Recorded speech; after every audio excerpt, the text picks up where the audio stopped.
Krista and her team are in India, to feature the country's most haunted site, the Bangar Fort. She goes around the world to visit and feature popular haunted places, and to find evidence of paranormal activities. She works as a writer and reporter, in one of the region's prestigious television or broadcasting station. But her job is in peril right now, because her segment has been getting bad reviews lately. As a result, the sponsors are pulling out their advertisements one by one. But Krista will not give up that easily. She will do whatever it takes to keep her job, which she has worked hard for with blood and sweat. Krista hired a local tour guide named Farid, to give them the background and history of the Bangar Fort, and most especially, the reason why it's considered to be the most haunted place in India. After setting up the camera, Farid began his story. He said that there are two legends why Bangar Fort is considered haunted. The first legend tells of a king named Madho Singh, who built the Bangar Fort after obtaining permission from a sadhu, or a holy man, named Balanath, who lived there, on one condition that the shadow of the fort must never fall upon his home. But one of the ambitious successors of Madho Singh added to the fortifications vertically, thereby causing its ominous shadow to engulf the home of Balanath. Lo and behold, once it came to pass, the fort was doomed within no time. The alleged prophecy stood fulfilled, and the Bangar Fort became haunted. The moment Farid finished his story, chilling strong winds suddenly blew in their direction. His face turned pale and he started trembling. Shista felt an ominous presence, as if something fearsome will befall them. But she shook this feeling off, because her hard-earned career is on the line. She asked Farid to continue with his story, to which the latter reluctantly obliged. He said that the second legend is more popular than the first one. It claims that Princess Ratnavati was responsible for the apocalyptic situation of the fort. A local black magician fell in love with her, and tried to bewitch a hair oil she was supposed to use, to make her fall in love with him. The princess smelled suspicion and foiled the entire conspiracy of the black magician, by pouring the bewitched hair oil over a massive stone boulder, which then rolled down toward the magician, physically crushing him.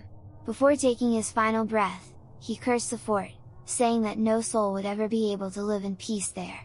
The whole landscape around the Bangar Fort has been haunted since.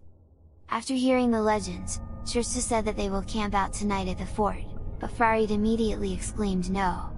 He said that it is completely forbidden to venture or stay inside Bangar Fort at night, because anybody who managed to go inside the fort at night, never returned to tell their tale. He said that there are spirits roaming at night, turning the fort into a hotbed for paranormal activities.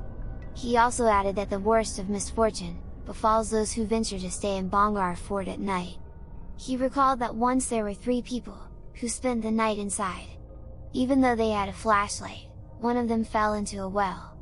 As soon as he was rescued by his friends, they rushed to the hospital. However, on the way, all 3 of them were involved in a freak accident that killed all of them. There are also ghostly sightings and sounds of screaming. Other times, you'll get a weird sense of paranoia as if somebody is following you around. Krista listened to every account of Farid. If what he said were true, then Bangar Fort is a gold mine. It was almost sundown, when the group left the fort after taking pictures and videos. Since it's forbidden to stay inside, Krista and her team just decided to install wireless cameras strategically around the fort, so they can record possible paranormal activities. They will just have to wait outside, and observe the footages from their van. Their LCD video monitor is split into 4, one for each camera. For a couple of hours, they didn't get any paranormal activity of some sort. But things changed once the clock hit 12. Apart from the noises coming from the monkeys and wild animals nearby, like panthers and tigers, they heard women crying and sounds of bangles coming from the camera's microphones. They looked intensely at camera 1's screen, but they can't see anything. Then suddenly, people in hoods appeared from thin air. They were laughing and dancing. Then after a minute, they stopped dancing and looked directly at camera 1. Krista and her team jumped backwards because of fright, as they saw them with their white eyes filled with rage. Then, camera 1's screen went on static. Then they saw camera 2's screen moving, as if someone was holding it and showing the path that it's taking. What added more to their fright, was that camera 2 was installed 20 feet above the ground. They were staring at camera 2 when suddenly, someone grabbed camera 3. They were surprised to see a young man asking for help. His face was covered in bruises. He said that he was attacked earlier by a panther, so he had but fell asleep. It's just until now that he woke up, and realized that it was already past midnight. The man just kept repeating himself. One of the assistants said that they need help the boy, but Krista said it's not necessary. She said that camera 3 was also installed 20 feet above the ground. In fact, all cameras were installed at the same height, so they can have wider view of the fort. How can the men reach the camera? They all fell silent as they continued to watch the screen. Camera 2 was continually showing the fort grounds, camera 3 still shows the young man, camera 1 is static, while camera 4 just shows a red screen since the beginning of their recording. The same scenes continued over the next hour until the sun started rising. Krista and her team went inside at 6 in the morning. They were accompanied once again by Farid. Krista told them everything that occurred last night. He said that the dancing people are probably the ghosts of the Johri Bazaar, which was known as the Ancient Market, but now known as the Ghost Market.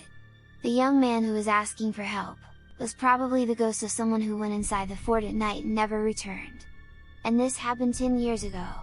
Then Farid fell silent upon learning that they just saw a red screen from camera 4. He trembled. He told Krista to leave the country immediately. His voice was full of urgency and concern. She panicked and got confused.